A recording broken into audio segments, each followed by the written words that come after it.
sabar round pertama kan seperti kalau untuk RRQ Kaju hari ini nggak ada bentrokan dengan Kagendra, harusnya mereka lebih leluasa untuk cari resource sebanyak mungkin dan bisa battle di middle game dan juga late gamenya. So survivor semuanya kali ini udah nggak sabar round pertama kan seperti apa, ini dia Bermuda, silahkan Baby Moon dan juga Bung Suryana. Oke, let's go Survivor, kita akan masuk untuk di round kita yang pertama Free Fire World Series Indonesia 2024 Spring. Yang dimana untuk garis pesawatnya ini harusnya masih terbilang cukup adil ya, walaupun lebih condong ke arah sebelah kanan kiri. Dan kita juga bakal ngelihat apakah drop zone dari masing-masing tim ini akan seperti di week kemarin ataukah ada perubahan. Kalau misalkan ngelihat RRQ aja sudah berani nih ditabrak sama Indostar, apakah untuk di map kali ini juga akan ditabrak lagi nih Bung Surya? Ya, kalau kita melihat Indostar mereka berada di seputaran Bima Sakti, mereka nggak coba untuk rusuh ke arah RRQ. Kemudian Vegas itu sudah seperti yang aku bilang tadi, Torat nggak main hari ini, Force Divine nggak main, mereka coba untuk kuasai Bullseye dan juga CPR-nya. Nah, tadi sempat aku singgung juga Dewa sama Satu Esports kemungkinan akan berperang, tapi Dewanya sedikit mengalah nih, mereka ngambil daerah graveyard-nya, tidak ke observatory. Kemudian MBR Epsilon mereka menguasai daerah Clock Tower karena sebelumnya mereka di Rim 6 Village, dan jalur pesawat pun tadi memang nggak sampai dan cukup aman. Tapi Bigetron Delta kedatangan tamu mereka SCF coba untuk menuju ke arah Sentosa. Kayaknya karena nggak ada opsi lain deh, makanya ke arah Sentosa. Mau ngambil daerah Rim 6 tadi cukup jauh juga Bun ya. Ya cukup resiko ya, tapi kali ini pembukaan sudah terjadi di mana Keong bakal coba untuk mendapatkan satu player dari IRF Valve yang berhasil untuk didapatkan first blood-nya. Dan kita juga bakal ngelihat ini kelihatan anak-anak dari Bigatron sudah mencoba untuk mulai regrouping karena ada satu callingan yang cukup baik dari seorang Keong. Satu orang sudah ter-take down yang artinya 3 orang juga pasti akan dicari. Udah terlihat dari VOV Keong, satu sniper sudah langsung disorot saja tapi belum dibuka tembakannya, bakal mencoba untuk split dulu ke arah sebelah kanan. Dan kita juga bakal ngelihat di sisi yang berbeda di area graveyard ternyata dari seorang Topex juga berhasil diambil oleh Sam 13. Iya, 3 poin eliminasi tadi terlihat sudah didapatkan oleh tim Dewa United Esports. Yang terlihat di sini adalah Satu Esports, mereka cukup pede. Mereka tadi kan kita lihat ada di observatory, namun perang yang terjadi itu berada di seputaran graveyard. Artinya apa? Moving cepat dilakukan oleh tim Satu Esports dan tentu Dewa sudah ngebaca hal itu. Mereka sudah akan memperkirakan atau mereka tahu nih kalau mereka itu resiko rentan bisa didatangi oleh tim-tim yang berada di kiri kanan mereka. Dan ini dia Bun, sudah akan terjadi war lagi antara Dewa United Esports berhadapan dengan Satu Esports. Sudah berhasil dijatuhkan satu player dari tim Dewa. Aduh sayang banget, Bionnya juga harus terculik, tapi satu orang tersisa dari Satu Esports-nya tuh Butterfly. Ayo langsung saja terbang kupu-kupunya ke arah atas meninggalkan satu area yang cukup mematikan. Kalau bisa ke Satu Esports terlalu memaksakan karena walaupun Bionnya tadi sudah keculik duluan, setidaknya masih ada follow up dari seorang teman-temannya. Dan kita juga bakal beralih ke area kota tua yang dimana Yos juga berhasil untuk mendapatkan satu orang dari Haidans. Haidans ini kalau gue perhatiin dia tuh selalu turun sendirian di kota yang berbeda, berpisah dengan 3 teman-temannya. Walaupun kali ini tidak membuahkan hasil Bung Surya. Ya sebenarnya ada beberapa tim juga yang menerapkan hal itu. RRQ misalnya kayak tadi Vegas juga 2-2 nge-splitnya. Tetapi tinggal mereka moving regroupnya itu seperti apa. Kalau sudah menguasai satu tempat ya cepet-cepet lah regroup bersama teman-temannya. Jangan malah melebar ke arah tempat yang lain gitu. Karena kan titiknya tadi mereka itu harusnya ngambil daerah Cape Town. Ya harusnya mungkin dari Haidans ini kalau misalkan dapetin satu orang oke lah. Tapi enggak terlalu wise sih menurutku. Karena gue rasa Haidans sendiri mungkin terlalu lama infonya walaupun sudah masuk tapi sulit untuk regrouping. Dan sekarang kita bakal melihat dulu pertempuran yang kemungkinan akan terjadi. Karena kali ini Dut sudah mencoba untuk nge-tapping ke arah atas, sudah terlihat walaupun damage-nya belum terlalu bagus. Karena terlalu jauh juga ya visionnya. Terlihat teman-teman dari IRF sudah setup 2 di area patahan, 2 benar-benar di area bawah dari Mars Electric. Sedangkan ini Dudes bakal memberikan informasi yang cukup baik. Sedangkan Razor coba untuk melakukan split up dulu. Kita bakal lihat apakah yang akan dilakukan oleh teman-teman dari RRQ. Kemungkinan terjadi sih mereka bakal coba untuk mencari informasi dulu. Atau mereka coba untuk menahan. Gue rasa sih harusnya menahan. Karena sebenarnya zonanya tuh masih berpihak. Walaupun ini masih zona pertama, tapi setidaknya RRQ masih punya beberapa potensi untuk memenangkan clutch bersama teman-teman dari IRF. UAV like juga sudah dibuka, tinggal menunggu momentum saja. Kali ini Legalot juga bakal bersiap di satu compound-nya. Ya, harusnya dengan posisi seperti ini ada 2 player di bagian atas dari tim SCF itu mengunci pergerakan Legalot. Legalotnya nggak bisa gerak di bagian sana. Aku paham maksud Legalot itu dia mungkin saja mau ngambil daerah bukit tapi sudah terkunci 2 player dan itu dia Razor sudah bakal maju aja di bagian depan sana di mana Razor berhasil mendapatkan 1 orang false yang harus terconfirm menjadi kill. 3 player harusnya tersisa dari tim SCF. Kali ini Abai sudah bakal maju aja ke bagian depan. Dan masih dikunci juga pergerakan player-player lain dari tim RRQ Kazu. Razor sudah akan berhadapan dengan 1 player juga. Cuaki berhasil mendapatkan 1 orang namun ternyata Chris yang berhasil mendapatkannya. Cuakinya harus terjatuh dan Legalot berhasil dijatuhkan oleh seorang Chilzi dengan menggunakan M1014-nya. Sayang sekali Legalot, itu dia pergerakan dia memang sulit sekali. 1 portal go dibuang untuk naik ke bagian atas dan masih gagal juga. Dia harus tereliminasi. Ya untungnya masih bisa untuk dilakukan reviving ya, yang artinya sudah ada 1 orang yang mencoba untuk menjaga di area vending machine atau tadi pakai pockets ya, pakai pockets dari seorang Dudes juga. Dan kita juga bakal ngelihat ya di sisi yang berbeda juga TWE tadi berhasil untuk mendapatkan 1 orang. Entah tadi berperangnya sama siapa, tapi kalau gua rasa ini terlalu lama juga nggak baik untuk teman-teman dari ARF dan kita juga bakal tadi ngelihat berpindah ya teman-teman dari TWE, tapi pertempuran ternyata masih dilanjutkan oleh Razor yang sudah naik ke atas menggunakan 1 portal goal-nya, berhasil untuk mendapatkan 1 orang lagi dari ARF. 3 eliminasi sudah dikantongi oleh RRQ Kazu. Ya, sayang sekali kita melihat tim-tim yang memang masih ada di papan bawah. Kita lihat dari tadi 1 esports, kemudian SCF, kemudian Kraken Esports. Mereka 3 tim yang harusnya dapetin poin maksimal pada hari ini. Mengingat semakin dikit matchday sisanya nanti yang harus mereka lewati. Tapi masih ada kesulitan yang mereka dapatkan di sini. Evaluasi tentunya sudah mereka lakukan pastinya. Mereka harus ngedrop kemana. Tapi mental-mental perang itu yang nggak bisa dihilangin. Aduh, gitu. Legalot rupanya udah ditungguin juga dan harus terkena knockdown. Karena hitlistnya connect yang dimana Legalot sudah mulai mendekat. Dan sekarang adalah kesempatan untuk lone survivor dari ARF sendiri untuk cabut. Apakah masih bisa untuk mengembalikan keadaan lagi karena harusnya Legalot sudah coba untuk dilakukan reviving sedangkan masih ada Razor yang mencoba untuk mengejar pergerakan dari seorang Chilzi. Itu dia, sudah di hitlist dan dikomit oleh player-player dari tim RRQ Kazu untuk mengeliminasi player terakhir. Dan ini dia war di luar circle di mana pertemuan antara Tiger Wong kali ini akan berhadapan dengan Bigetron Delta. Di mana Jojo berada di bagian belakang coba untuk memberikan damage ke bagian depan. Mana Irap sudah sangat dekat sekali dengan salah satu player, bahkan ramai sekali player dari Bigetron menumpuk di satu tempat yang sama. Jojo sudah move menggunakan portal go-nya tentunya berada di tempat yang cukup enak. Namun hati-hati temannya harus berada di position dari seorang Jojo pun 1 player. Keong sudah harus terjatuh, bahkan Dix pun menyusul sudah harus terjatuh juga. Tidak ada Bara untuk memberikan perlawanan namun Irapnya buat harus terjatuh di sini dan masih bisa di revive harusnya. Bigetron Delta menyisakan seorang player saja. San Sensei pun terjatuhlah sudah terkena granatnya sendiri. Berbahaya bagi tim Bigetron Delta akan ke wipe out. Belum ternyata masih sempat hidup karena tadi Dix sudah jatuh, Keong jatuh, kemudian Sensei Suep juga jatuh. Harusnya masih ada yang di revive, baru saja di revive pakai pocket harusnya. Iya harusnya karena dia tadi naik ya ke arah 1 rumah yang bisa safe banget untuk melakukan reviving menggunakan 1 package.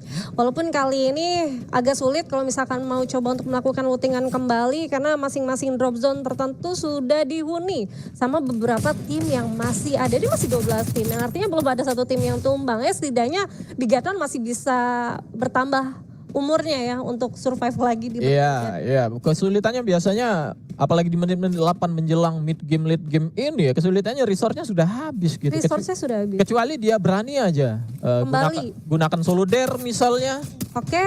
Atau dia tahu tempat titik-titik koin untuk cepat dapetin koin. Misalnya kepik lah hidupnya tadi kepik. Di pick itu aja bisa dapetin mungkin 3 atau 5 harusnya. Kalau itu tidak terpantau oleh tim yang berada seputaran pick. Benar, dan belum tentu juga dia sempat untuk melakukan resource lagi gitu. Iya, nambah resource-nya lagi. Nambah resource-nya lagi kan PR banget. Apalagi ini sudah mau zona semakin menyusut. Yang dimana mungkin teman-teman yang lain atau tim-tim yang lain tuh sudah mulai kuat gitu untuk resource-nya. Dan sekarang kita juga bakal ngelihat ini ada teman-teman dari Vagos. Wah ini jagoan aku sebenarnya, tapi kita juga bakal ngelihat dari Boys. Bakal coba untuk ke tapping ke arah depan. Teman-teman dari Dewa sepertinya akan kesulitan untuk masuk ke area zona.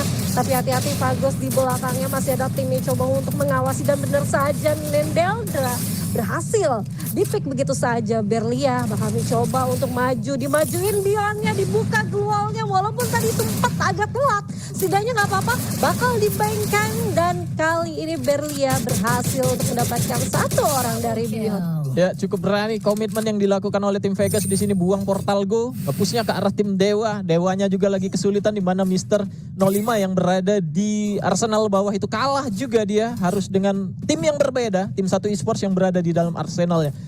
Dewa United Esports dia tahu dua tim harus dia hadapi, makanya dia mundur. Setidaknya kalaupun mau war dia perang dengan satu tim dan ternyata harus tetap kalah juga tadinya. Dia nggak bisa bertahan di sini karena di bagian bawah itu ada tim satu esports yang kalau pecahnya di atas jembatan itu bukan jadi keuntungan bagi tim Vegas maupun tim Dewa, yang di bawah itu bakal naik ke atas. Makanya tarik mundur dulu walaupun harus keluar circle. Cuma sangat disayangkan tadi Bion ketika berhadapan dengan satu player dia harus kalah gitu loh. Ya itu sayang banget, padahal sebenarnya tadi 1 lawan 1 aja udah. 1 lawan 1, Berlianya juga gua rasa tadi lumayan ada timing ya atau delay saat dia coba untuk membuka glualnya. Kalau misalkan itu Bion respect dengan musuh yang megang senjata sambil lari, kalau dia masih bisa mau nembakin masih bisa. Bisa harusnya. Tapi enggak.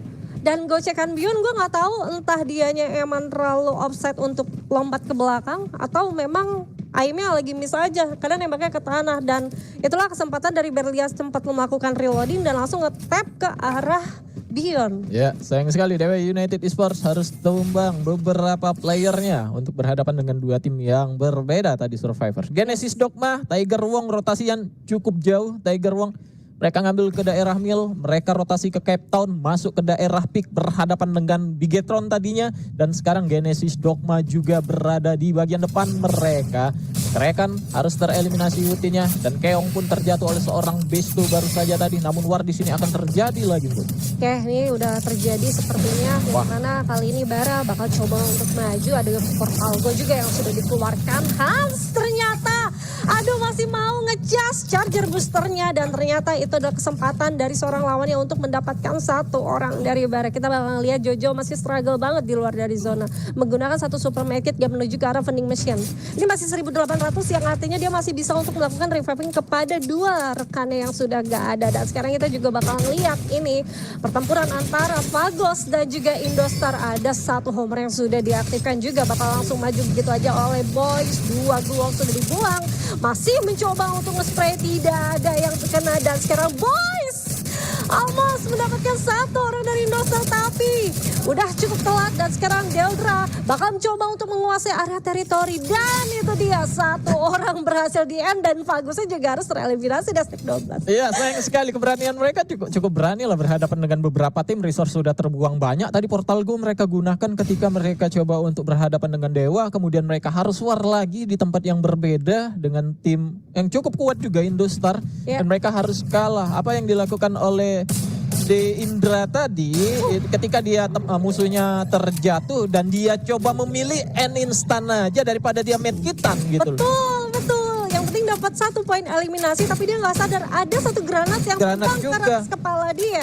Dan sekarang kita juga bakal ngelihat ini adalah Legalot dengan satu SPD-nya nge-tap ke arah depan. Teman-teman dari JD Borgai udah kayaknya nggak akan bisa diselamatkan. Kiki juga harus di-pick sama teman-teman Bigatron. Dan objektif dari RRQ Kazu meninggalkan teman-teman Genesis Dogma lebih masuk lagi ke dalam circle-nya. Dan Dots bakal berulah dengan satu granat langsung dikeluarkan gitu aja. Oh, belum ada yang terkena sama sekali. Tapi setidaknya dia sudah jatuh dengan sakitnya zona. Dots bakal coba untuk objektif masuk lagi ke area yang lebih aman. Dan coba untuk memberikan pressure terhadap Genesis Dogma dan berhasil untuk mendapatkan beberapa poin eliminasi. Kraken juga somehow harus dia stack ke 9. Kita juga bakal ngelihat masih ada Abai dengan satu charger booster, berhasil untuk mendapatkan satu orang lawannya. Dan kita juga bakal melihat banyak banget yang sudah tereliminasi Bung Surya, yang artinya peperangan sudah pecah di mana-mana. Ya, itu dia mana dari tim Oke Semangat. Mereka numpuk di satu tempat aja, sudah dalam pantauan tentunya. Yang berbahaya adalah SPD yang digunakan oleh seorang Dudes ini. Di balik satu glual pun masih akan tetap terkena damage ke arah tim lawan. Itu dia,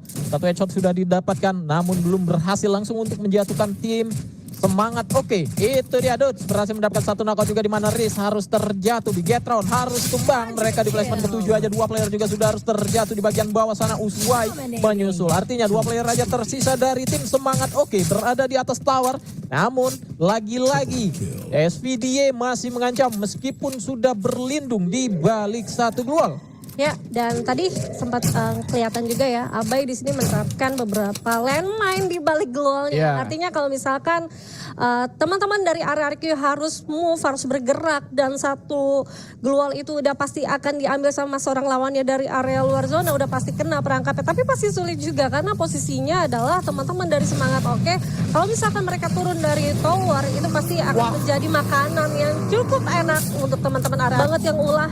Teman-teman dari Indostar dengan beberapa granat yang sudah dikeluarkan oleh Lim, dan sekarang kita bakal ngeliat POV dari seorang Kocal yang masih mencoba untuk memberikan backup dari atas. Sedangkan Lim kali ini bakal mencoba untuk memasak satu granat yang akan dilemparkan begitu saja. Besto, MBR harus tereliminasi, dan kita juga bakal ngeliat kali ini Dudes bakal coba untuk saling meledakkan antara Indostar dan juga RRQ Kazu. Oke Dudes bakal mencoba untuk menahan, dipegang lu charger boosternya, satu Kronos sudah diaktifkan, dan kali ini belum mendapatkan siapapun. Teman-teman dari Indostar sudah langsung ke pressure begitu saja. Lim berhasil di tag down dan Indostar harus post di stack keempat.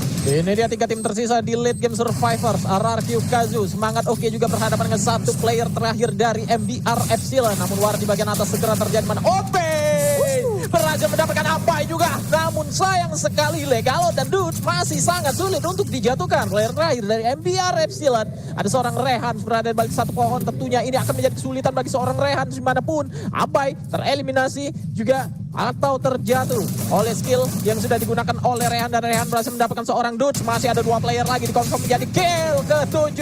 Masih ada 1 lawan 2 kali ini. Akankah Rehan masih bisa memenangkan gamenya? Namun sayang sekali MBR Epsilon pun tumbang. RRQ Kazu Buya di game pertama. Wah, ini dia, congratulations for RRQ Kazu.